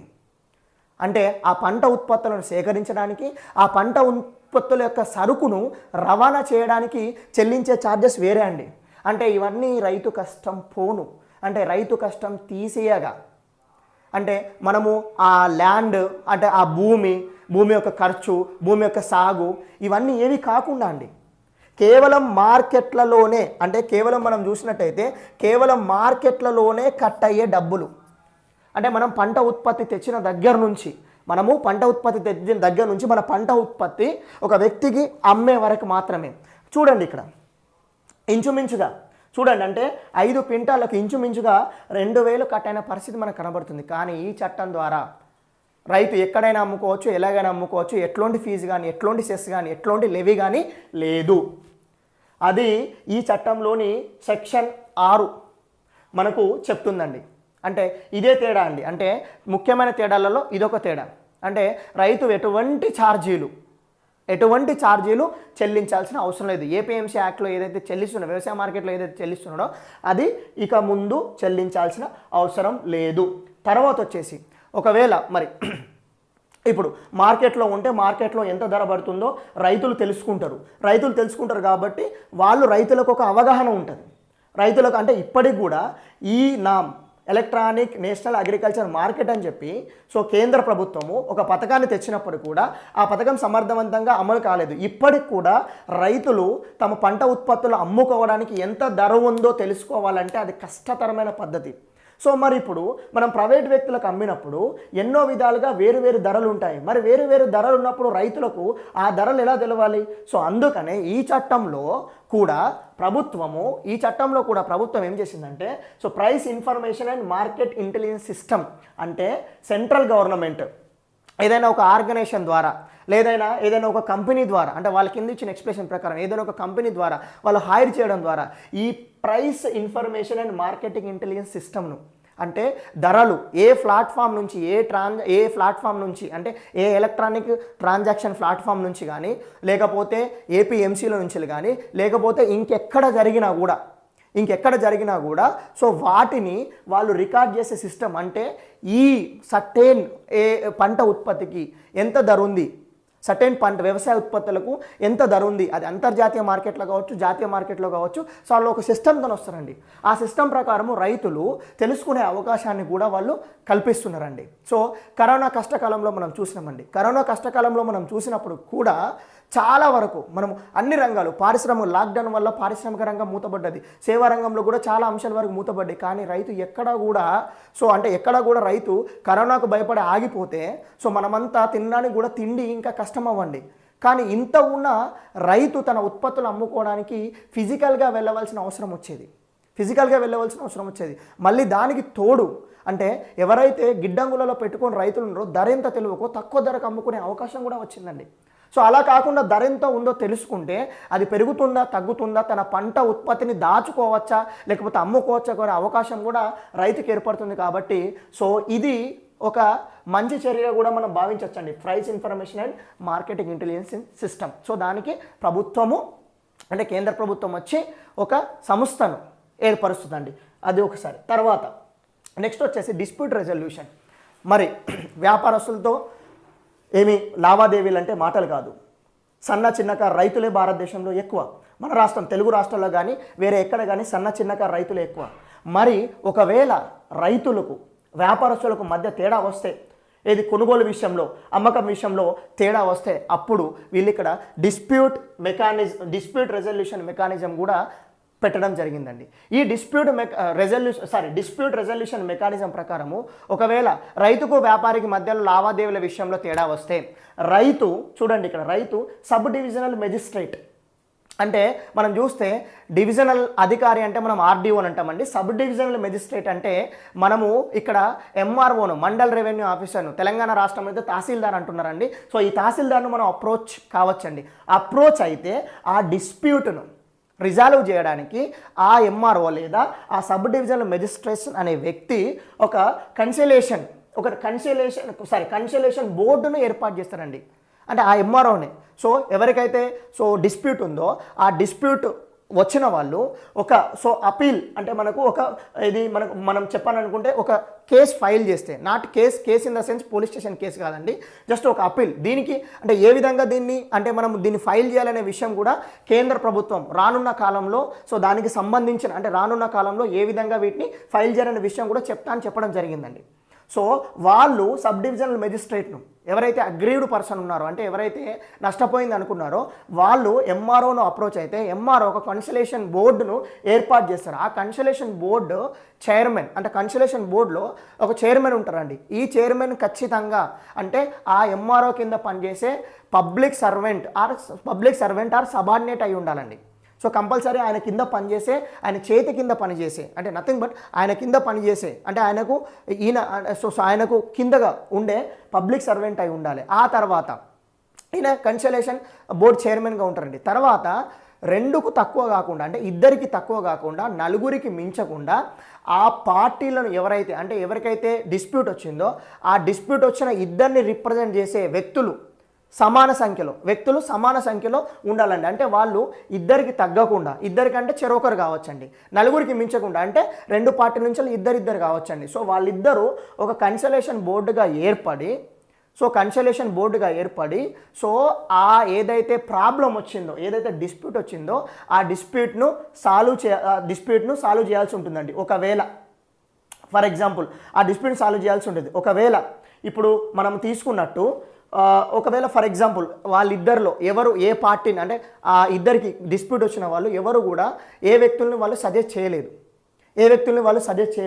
సజెస్ట్ చేయనప్పుడు ఏం చేస్తారంటే అప్పుడు ఎంఆర్ఓ ఒకవేళ 7 డేస్లో కనుక, అంటే వితిన్ 7 డేస్లో వాళ్ళు ఏదైతే ఫైల్ చేసిల్లో, ఏదైతే మనకు వాళ్ళు అప్పీల్ చేసిల్లో, సో అప్పీల్ చేసిన 7 డేస్లోగా కనుక వాళ్ళు ఒకవేళ వాళ్ళకి సంబంధించిన వ్యక్తులను కనుక వాళ్ళు రికమెండ్ చేయకుండా అప్పుడు ఎవరైతే ఈ కన్సలేషన్ బోర్డుకు, అంటే ఈ డిస్ప్యూట్ను అర్థమైంది, ఈ వివాదాన్ని ఎవరైతే పరిష్కరించగలరో అని అనుకుంటారో, అంటే ఆ పార్టీల తరపున ఎవరైతే ఈ వివాదాన్ని పరిష్కరించగలరో అని ఎంఆర్ఓ అనుకుంటారో వాళ్ళని మండల రెవెన్యూ ఆఫీసరు సో వాళ్ళని కోయిన్సిలేషన్ బోర్డులో సో అపాయింట్ చేస్తాడండి. ఆ తర్వాత ఇది అంటే అపాయింట్ అయిన తర్వాత, అంటే కోయిన్సిలేషన్ బోర్డు రిక్రూట్ అయిన తర్వాత, అంటే రిక్రూట్ అంటే నథింగ్ బట్ రిక్రూట్ కాదండి, జస్ట్ ఇది కోర్టు బయట వివాదాన్ని పరిష్కరించే పద్ధతిగా మనం చెప్పొచ్చు. కోర్టుల బయట వివాదాన్ని పరిష్కరించే పద్ధతిగా మనము చెప్పొచ్చండి. సో ఇలా ఈ వివాదాన్ని, అంటే వాళ్ళు ఆ విధంగా కన్సలేషన్ బోర్డు ఏర్పాటైన తర్వాత, సో వాళ్ళు ఒక సెటిల్మెంట్కి వచ్చిన తర్వాత, అంటే ఒక రాజీకి వచ్చిన తర్వాత ఆ రాజీని ఒక మెమొరాండం రూపంలో ఇద్దరు పార్టీలతో, అంటే ఇద్దరు వ్యక్తులతో, అంటే ఆ ఇద్దరు ఎవరైతే వ్యాపారి ఫార్మర్, అంటే వ్యాపారి రైతు ఇద్దరితో సంతకం చేసి ఒక ఆర్డర్ను, ఒక మెమొరాండంను ఇష్యూ చేస్తారండి. సో ఆ మెమొరాండాన్ని సో ప్లీజ్ రిమెంబర్, ఆ మెమొరాండాన్ని మనం ఏం చేయాలంటే ఆ మెమొరాండం ఫైనల్ జడ్జిమెంట్గా మనం భావించాల్సి ఉంటుందండి. సో ఆయన ఇచ్చిన మెమొరాండాన్ని ఫైనల్ జడ్జిమెంట్గా భావించాల్సి ఉంటుంది. ఒకవేళ ఫర్ ఎగ్జాంపుల్ మనము కన్సలేషన్ బోర్డుని ఏర్పాటు చేసినాము, అంటే వివాదాన్ని పరిష్కరించడానికి మనం ఏం చేసినాము, ఒక బోర్డుని ఏర్పాటు చేసినాము, కానీ ఆ బోర్డు 30 రోజుల లోపల, చూడండి దీనికి టైం లిమిట్ కూడా పెట్టడం జరిగిందండి, 30 రోజుల లోపల ఒకవేళ ఆ బోర్డు ఆ ప్రాబ్లంను సాల్వ్ చేయకపోతే, ఆ బోర్డు కనుక ఆ ప్రాబ్లంను సాల్వ్ చేయకపోతే మళ్ళీ వాళ్ళు అదే సబ్ డివిజన్ మళ్ళీ ఎంఆర్ఓ దగ్గరికి అప్రోచ్ కావచ్చండి. ఎంఆర్ఓ దగ్గరికి అప్రోచ్ అయినప్పుడు ఆయన సొంతంగా కానీ its own motion are in a petition, ఆయన సొంతంగా కానీ లేకపోతే ఈ సమస్యను ఏదైనా అవగాహన ఉన్న గవర్నమెంట్ ఏజెన్సీకి కానీ, అంటే వాటి మీద పూర్తిగా అవగాహన ఉన్న గవర్నమెంట్ ఏజెన్సీకి కానీ ఇచ్చి ఆ ప్రాబ్లమ్ను సాల్వ్ చేయమని ఆయన కోరొచ్చండి. ఈ విధంగా సో అట్లా వచ్చింది అంటే సాల్వ్ కాని ప్రాబ్లమ్ను ఆయన దగ్గరకు వచ్చినప్పుడు మళ్ళీ దాన్ని 30 రోజులలో ఆయన సాల్వ్ చేయాల్సి ఉంటుందండి. సో 30 రోజుల్లో దాన్ని ఎంఆర్ఓ గారు మళ్ళీ సాల్వ్ చేయాల్సి ఉంటుందండి. సాల్వ్ చేస్తూ ఓకేనా. సో ఇద్దరికి ఇక్కడ గుర్తుపెట్టుకోండి, అంటే ఈ సెక్షన్లలో ముఖ్యంగా ఈ డిస్ప్యూట్ రెజల్యూషన్ మెకానిజంలో మనం చూసినట్టు ఎక్కడైనా కూడా ఇరు పార్టీల యొక్క వాదనలు వినకుండా ఎక్కడ కూడా ఎవరు కానీ డిసిషన్ తీసుకోవడానికి అవకాశం లేదు. దయచేసి గమనించండి, ఇరు పార్టీలను అర్థమైందా వాళ్ళు పరిగణలోకి తీసుకోవాలి, ఇరు పార్టీలు చెప్పిన దాన్ని వినడానికి అవకాశం కూడా ఇవ్వాలి. అంటే ఏకపక్షంగా నిర్ణయాలు తీసుకోవడానికి ఈ చట్ట ప్రకారం అవకాశం లేదు. సో ఆ విధంగా ఆయన సో ఒకవేళ అంటే ఆ రాజీ రాకున్నా ఇతను అంటే సొంతంగా సో ఎవరినైనా అపాయింట్ చేయడం ద్వారా కానీ లేకపోతే ఏదైనా ఏజెన్సీకి ఇవ్వడం ద్వారా కానీ వచ్చిన నిర్ణయాన్ని ఒక ఆర్డర్ ద్వారా ఆయన చెప్తాడండి, అంటే ఒక ఆర్డర్ పాస్ చేయడం ద్వారా చెప్తాడండి. సో ఆ తర్వాత ఒకవేళ ఏమైనా వ్యాపారి రైతుకు చెల్లించాల్సింది ఉంటే ఆయన రికవర్ చేస్తారండి అమౌంట్ను, రైతుకు చెల్లించాల్సింది ఉంటే రికవర్ చేస్తారండి. తర్వాత ఒకవేళ ఏమైనా వ్యాపారికి పెనాల్టీ వేయాలనుకున్నా కూడా ఆ పెనాల్టీస్ కూడా మనకు నెక్స్ట్ సెక్షన్లలో అంటే సెక్షన్ 11లో ఉన్నాయండి. సో ఆ పెనాల్టీస్ కూడా ఇక్కడ వాళ్ళు క్లియర్గా చెప్పడం జరిగింది. ఒకవేళ రైతును కనుక వాళ్ళు మోసం చేయదలిస్తే ఏ విధంగా ట్రేడర్కు పెనాల్టీ పడుతుందండి. నార్మల్గా పెనాల్టీస్తో పాటు అవసరమైతే ఆయన రిజిస్ట్రేషన్ క్యాన్సిల్ చేసే అవకాశం కూడా ఈ చట్టం కల్పిస్తుందండి. సో ఆ విధంగా ఒకవేళ ఆర్డర్ పాస్ చేయొచ్చు, లేకపోతే అమౌంట్ని రికవరీ చేయొచ్చు, లేకపోతే పెనాల్టీ చేయొచ్చు, లేకపోతే అవసరం అనుకుంటే ఈ యాక్ట్ ద్వారా ఒకవేళ పాస్ అండర్ రిస్ట్రైనింగ్ అంటే ఆ ట్రేడర్ను కొద్ది కాలం వరకు, అంటే ఎంతకాలం అయితే ఆయనకు శిక్ష సరిపోతుందో అంతకాలం వరకు ఆయనను వ్యాపార లావాదేవీలు నిర్వహించకుండా కూడా చేయొచ్చండి. సో ఈ విధంగా ఆ తర్వాత ఒకవేళ ఇట్లా ఎంఆర్ఓ గారు ఇంత చేసినప్పటికీ కూడా, అంటే సబ్ డివిజనల్ మెజిస్ట్రేట్ ఇంత చేసినప్పటికీ కూడా, ఒకవేళ అందులో ఏదైనా పార్టీకి సో ఆయన ఇచ్చిన ఆర్డర్ కానీ నచ్చకపోతే ఖచ్చితంగా వాళ్ళు అదేమైనా సో అప్పీలేట్ అథారిటీ అండి, కలెక్టర్ లేదా కలెక్టర్ అపాయింట్ చేసిన అంటే కలెక్టర్ ద్వారా నామినేట్ చేయబడిన అడిషనల్ కలెక్టర్ కానీ, సో ఇద్దరిట్లలో ఎవరైనా కానీ సో వాళ్ళ దగ్గరికి అప్రోచ్ కావచ్చండి. ఎప్పటిలోగా ఆర్డర్ పాస్ అయినా అంటే ఫైనల్ ఆర్డర్ పాస్ అయిన 30 days లోపలగండి. ఫైనల్ ఆర్డర్ పాస్ అయిన 30 days లోపగండి. మళ్ళీ కలెక్టర్ దాన్ని ఎప్పటి వరకు చేయాలి? సో అంటే 30 days లోపు వీళ్ళు అప్రోచ్ అయితే ఏ రోజైతే వాళ్ళు అప్రోచ్ అవుతారో 6 నుంచి 30 రోజుల్లోగా ఆ అప్పీల్ను డిస్పోజ్ చేయాల్సిన బాధ్యత కలెక్టర్ లేదా కలెక్టర్ ద్వారా నియమించబడ్డ అసిస్టెంట్ కలెక్టర్ పైన ఉంటుందండి. అయితే ఇంకొక విషయం గుర్తుపెట్టుకోండి, ఇక్కడ ఒకటి గుర్తుపెట్టుకోండి, సబ్ డివిజనల్ మెజిస్ట్రేట్ ఇచ్చే ఆర్డర్ అయినా లేకపోతే ఆ తర్వాత అప్పీలేట్ అథారిటీగా ఉన్న కలెక్టర్ కానీ అడిషనల్ కలెక్టర్ కానీ ఇచ్చే ఆర్డర్ అయినా అది it is equivalent to A degree of civil court and shall be enforceable as such. గుర్తుపెట్టుకోండి, అంటే ఒక సివిల్ కోర్ట్ ఇచ్చే అవార్డు అంటే ఒక సివిల్ కోర్ట్ ఇచ్చే జడ్జిమెంట్తోని సమానంగా, అంటే దానికైతే ఏదైతే ఎన్ఫోర్సబిలిటీ అంటే దాన్ని ఎట్లయితే అమలు చేస్తున్నామో అదే విధంగా కూడా దీన్ని అమలు చేయాల్సి ఉంటుందని మనకి చట్టము క్లియర్గా చెప్తుందండి. సో తర్వాత ఈ పిటిషన్ ఎట్లా చేయాలి అంటే సామాన్య వ్యక్తులకు అంటే ఇది అవగాహన ఉండదు కదా, సో కాబట్టి the manner and procedure for filing a petition and application before sub divisional authority and appeal before the appellate authority shall be such as may be prescribed. అంటే సో కాలానుగుణంగా అంటే రానున్న కాలానుగుణంగా ప్రభుత్వము రూల్స్ విధి విధానాలు రూపొందించే ప్రక్రియలో భాగంగా కేంద్ర ప్రభుత్వము డ్యూటీస్ రాష్ట్ర ప్రభుత్వానికి అసైన్ చేస్తే రాష్ట్ర ప్రభుత్వం కానీ వాళ్ళు ఏ విధంగా అంటే ఏ మోడల్లో వీళ్ళు పిటిషన్కు అప్లై చేయాలనో వాళ్ళు చెప్తారండి. సో అది కూడా మనకు చట్టంలో ఉంది. తర్వాత వచ్చేసి ఒకవేళ నిజంగానే అంటే ఒకవేళ మనం తీసుకుంటే ఇక్కడ నిజంగానే ఆ వ్యాపారస్తుడు అన్యాయానికి పాల్పడుతున్నప్పుడు suspension or cancellation or right to operate in electronic trading and transaction platform. అంటే ఆ రైతును మొత్తము వ్యాపార లావాదేవీలు నిర్వహించకుండా అంటే ఆన్లైన్లో కానీ ఆఫ్లైన్లో కానీ ఎక్కడ కూడా ఆయన వ్యాపార లావాదేవీలు నిర్వహించకుండా సో ఆయనను మనకు పక్కకు పెట్టే అవకాశం కూడా ఈ చట్టం కల్పిస్తుందండి. అంటే ఇక్కడ the agriculture marketing adviser, directorate of marketing and inspection, government of India కానీ లేదా a officer of the state government to whom such powers are delegated by the central government in consultation with the state government. అంటే state government సంబంధించిన ఒక ఆఫీసర్ను ఎవరినైతే state government central గవర్నమెంట్కు ఈయన preferable person అని చెప్తారో సో ఆయన ద్వారా సో వీళ్ళు ఈ చర్యను తీసుకోవడానికి అవకాశం ఉంటుందండి. సో అందులో కూడా వాళ్ళు ఆర్డర్ పాస్ చేయొచ్చు, అంటే వాళ్ళ దగ్గర నుంచి వెళ్ళి అమౌంట్ రికవరీ చేయడానికి అంటే ఫార్మర్స్కి ఇచ్చే అమౌంట్ రికవరీ చేయడానికి ఆర్డర్ పాస్ చేయొచ్చు, వాళ్ళ మీద పెనాల్టీ చేయొచ్చు అండి, వాళ్ళను అవసరమైనంత మేర టైం వరకు వాళ్ళను సస్పెండ్ కూడా చేయొచ్చండి. సో ఆల్మోస్ట్ ఆల్ అంటే ఇది కూడా ఎట్లా అంటే వినడానికి అవకాశం ఇవ్వాలి, అంటే ఆ వ్యాపారస్తుని కూడా వినడానికి అవకాశం ఇచ్చిన తర్వాతనే దీన్ని చేయాలి. ఇది కూడా ఏదైతే సివిల్ కోర్టు ఇచ్చే జడ్జిమెంట్కి ఏ విధంగానైతే సో మనకు పవర్ ఉంటుందో ఆ పవర్కు సమానంగానే ఇది ఉంటుందని చెప్పి ఈ చట్టం చెప్తుందండి. తర్వాత సో ఈయన ఎవరైతే ఈ వ్యాపారస్తులు ఎవరైతే ఉంటారో సో ఆయన తన అంటే వ్యాపార లైసెన్స్ను రద్దు చేసిన తర్వాత అంటే తనను పక్కకు పెట్టిన తర్వాత ఒకవేళ తను అప్పీల్ చేసుకోవాలనుకుంటే joint secretary to the government of India అంటే గవర్నమెంట్ ఆఫ్ ఇండియాలో జాయింట్ సెక్రటరీ స్థాయికి సమానమైన సో వ్యక్తి ఎవరైతే సెంట్రల్ గవర్నమెంట్ ద్వారా అపాయింట్ చేయబడతారో ఆ అపాయింట్ చేసిన వ్యక్తి దగ్గరికి పోయి ఆయన అప్పీల్ ఇచ్చుకోవచ్చండి. సో దాంట్లో ఎటువంటి ప్రాబ్లం లేదు, అంటే ఇది పూర్తిగా ట్రేడర్కి సంబంధించింది. సో కాబట్టి నెక్స్ట్ మనం ఇక్కడ చూస్తే ఇది ఇంపార్టెంట్ అండి, పెనాల్టీస్. మరి వ్యాపారస్తులు పోరాడే క్రమంలో రైతులు అన్యాయమయ్యే అవకాశం ఉంటుందండి. సో కాబట్టి రైతులకు న్యాయాన్ని చేకూర్చాలంటే చట్టం బలంగా ఉండాలి.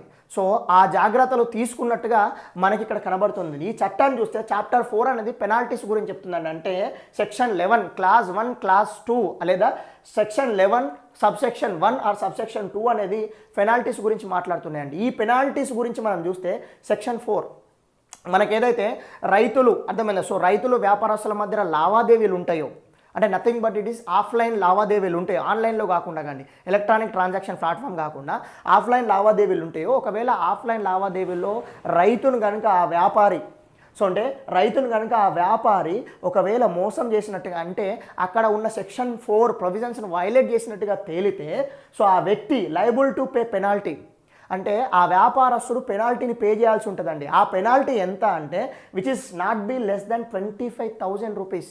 అంటే పెనాల్టీ అని ఒకవేళ పెనాల్టీ పడితే అది not less than the 25,000 rupees, అంటే వ్యాపారస్తునికి 25,000కు తక్కువ కాకుండా. So but which may be extend up to 5 lakhs. అంటే ఒకవేళ ఆఫ్లైన్లో ఆయన మోసానికి పాల్పడుతుండో అని మనము అనుకున్నట్లయితే, అంటే సో అనుకున్నట్లయితే ఆయనకు 25,000 నుంచి 5 లక్షల వరకు ఎంతైనా పెనాల్టీ వేయచ్చు. ఇంకొకటి, సో పెనాల్టీ వేసిన తర్వాత కూడా ఆయన అదే విధంగా కంటిన్యూ అవుతూ ఉంటే, అంటే సో గుర్తుపెట్టుకోండి, కాంట్రవేషన్ ఈజ్ ఏ కంటిన్యూయింగ్ వన్, ఇంకా కంటిన్యూ అవుతూ ఉంటే ఒక రోజుకు అంటే ఫస్ట్ డే కాకుండా, సో ఆయనకు పెనాల్టీ వేసిన ఫస్ట్ డే కాకుండా ఇంకా అట్లనే కంటిన్యూ చేస్తూ ఉంటే ప్రతి రోజుకు 5,000 పెనాల్టీ వేసే అవకాశం కూడా ఈ చట్టము కల్పిస్తుందండి. ఈ చట్టం కల్పిస్తుందండి.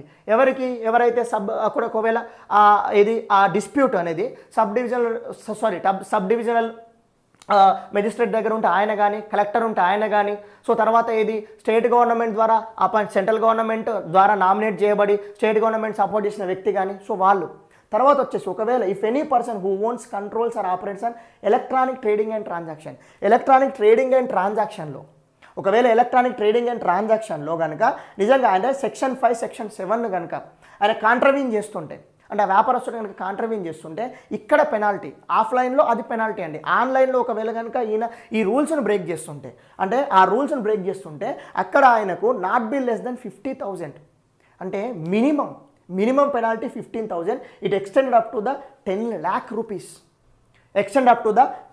రూపీస్. అంటే మనం చూస్తే 50,000 నుంచి 10 లక్షల వరకు ఆ వ్యాపారస్తునికి పెనాల్టీ పడే అవకాశం ఉంది అండి. అంటే నన్ను అడిగితే ఇది రైతులకు అనుగుణంగా తగు జాగ్రత్తలు తీసుకున్నట్టే అనిపిస్తుందండి. సరే, చట్టం వల్ల రాత్రికి రాత్రే అన్నీ మారుతాయా? చెప్పలేమండి. 70 సంవత్సరాల్లో మనం ఎన్నో చట్టాలు చూసినామండి. రైతుల స్థితిగతులు మారుతాయా? సో మారవా అని తెలుసుకునే ముందు మనం ఒక అడుగు ముందుకేస్తే అవి మారుతాయో మారవో తెలుస్తాయండి. ప్రపంచంలో ప్రతి ఒక్కరికి తను ఉత్పత్తి చేసిన వస్తువుకు ధరను నిర్ణయించుకునే అధికారం ఉంది. కానీ ఎంతో కష్టపడి వాతావరణ పరిస్థితులను తట్టుకొని, ఇంతమంది వ్యాపారస్తులను తట్టుకొని, ఎన్నో బాధలకు ఒనగూర్చిన అన్నదాత తను పండించిన పంటకు తను ధరను నిర్ణయించుకుంటే తప్పేంటండి? తర్వాత ఇప్పుడు మనకు కావాల్సింది కనీస మద్దతు ధరన, లేదా మనం అడిగాము గిట్టుబాటు ధరన. కనీస మద్దతు ధర చుట్టే మనం తిరుగుతున్నామండి. కనీస మద్దతు ధరతో నిజంగా రైతులందరూ హ్యాపీగా ఉన్నారా? లేరండి. తను పండించిన పంట గిట్టుబాటు ధర కావాలని రైతులు ఎన్నటి నుంచో కోరుకుంటున్నారు. సో ఆ గిట్టుబాటు ధర అనేది మనం వివిధ ఛానళ్లను ఓపెన్ చేయడం ద్వారానే, అంటే వివిధ మార్గాలను మనము రైతులకు చూపెట్టడం ద్వారానే అది సాధ్యపడుతుందని కేంద్ర ప్రభుత్వం నమ్ముతోంది. చూద్దాం ఏం జరుగుతుందో.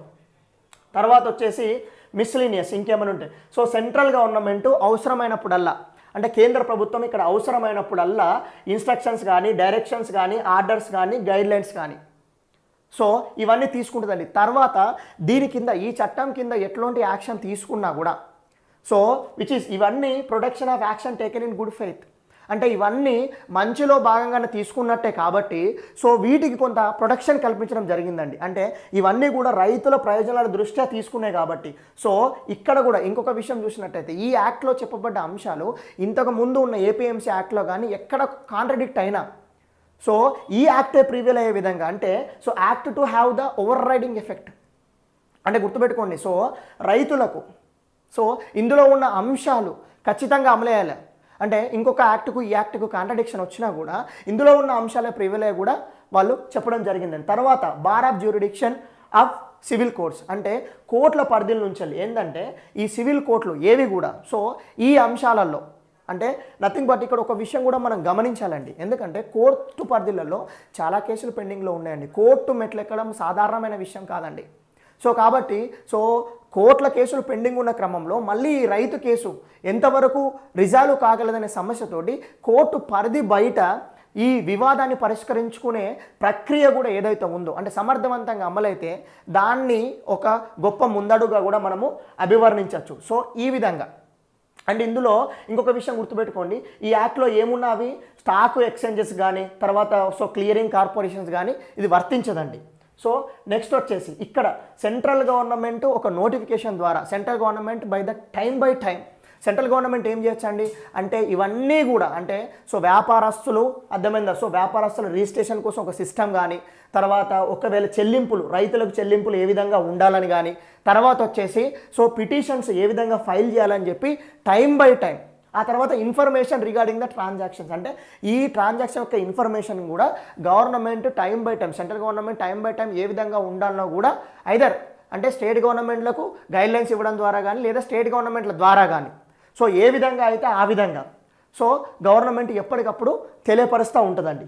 సో నెక్స్ట్ వచ్చేసి ఇక్కడ ఏ రూల్ అయినా కూడా సో ఇక్కడ అంటే ఈ చట్టాలకు అనుగుణంగా ఏ రూల్ అంటే ఏదైనా రూల్ సెంట్రల్ గవర్నమెంట్ తెచ్చినా కూడా ఇది ఖచ్చితంగా పార్లమెంటు ముందు పెట్టాలి అని చెప్పి ఈ చట్టమే చెప్తుందండి. అంటే సాధ్యమైనంత త్వరగా ఇందులో కూడా క్లియర్గా ఇచ్చారండి, సాధ్యమైనంత త్వరగా మీకు అవగాహన కోసం చెప్తున్నా, సాధ్యమైనంత త్వరగా అది పార్లమెంటు ఉభయ సభల ముందు పెట్టి ఆ పార్లమెంటు ఉభయ సభల ఆమోదం పొందిన తర్వాతనే సో వాటిని అమలు చేయాల్సిన అవసరం ఉన్నదని ఈ చట్టమే చెప్తుందండి. ఆ తర్వాత ఈ చట్టంలో ఏమైనా డిఫికల్టీస్ ఉంటే ఆ డిఫికల్టీస్ని తొలగించడానికి కూడా సో ఈ డిఫికల్టీని తొలగించడానికి కూడా ఈ చట్టంలోని సెక్షన్ 19 అవకాశం ఇస్తుందండి, గుర్తుపెట్టుకోండి. ఆ తర్వాత ఇది సో ఇక్కడ చూసినట్టయితే ఇక్కడ ఏ ఆర్డర్ చూడండి, every order made under this section shall as soon as may be after it is made be laid before each house of parliament. అంటే ఈ చట్టాలకు అనుగుణంగా ఎటువంటి ఆర్డర్ రూపొందించినా కూడా అది సాధ్యమైనంత త్వరగా పాజిబుల్ అయినంత త్వరగా పార్లమెంటు ముందు పెట్టాల్సిన అవసరం కూడా ఉందండి. సో ఈ విధంగా ఈ యాక్ట్ అనేది ఈ విధంగా ఈ యాక్ట్ను ఆర్డినెన్స్ స్థానంలో ఈ యాక్ట్ను వాళ్ళు తేవడం జరిగిందండి. సో అంటే ఆర్డినెన్స్ ఏదైతే ఇంతకుముందు ఆర్డినెన్స్ అమల్లో ఉందో ఆ ఆర్డినెన్స్కి అనుగుణంగా ఈ యాక్ట్ చేస్తుంది. ఈ యాక్ట్ ఇప్పటి నుంచి మనకు అమల్లో ఉంటుందండి. సో నా చిన్న విజ్ఞాపన ఇక్కడ మనము ఒక చట్టాన్ని మనము కూలంకుషంగా డిస్కస్ చేయడం జరిగింది. అంటే ఎప్పుడైనా మనం చట్టాల గురించి వ్యాఖ్యానించే ముందు, చట్టాల గురించి చర్చించే ముందు, చట్టాల గురించి ఉపన్యసించే ముందు ఆ చట్టాల్లోని సెక్షన్లను చదివినప్పుడు సో మనకు సమాజంలో ఉన్న ప్రశ్నలకు మనము ఆన్సర్ అంటే సమాజంలో ప్రశ్నలకు మనం ఆన్సర్ చేయడానికి సో మనకు ఒక అవకాశం దొరుకుతుంది. కాబట్టి మా చిన్న ప్రయత్నంలో మేమంతా కూడా ఈ సబ్జెక్టును పెంపొందించడానికి, సబ్జెక్ట్ తెలుసుకోవడానికి సో రైతుల స్థితిగతులను అర్థం చేసుకోవడం ద్వారా క్షేత్రస్థాయి పరిస్థితుల అవగాహన ఆధారంగా ఈ చట్టము మేలు చేస్తుందా కీడు చేస్తుందా అని చెప్పి అర్థమైందా ఒక రకంగా మీకు విజ్ఞానం అందించే ప్రయత్నం చేయడం జరిగింది.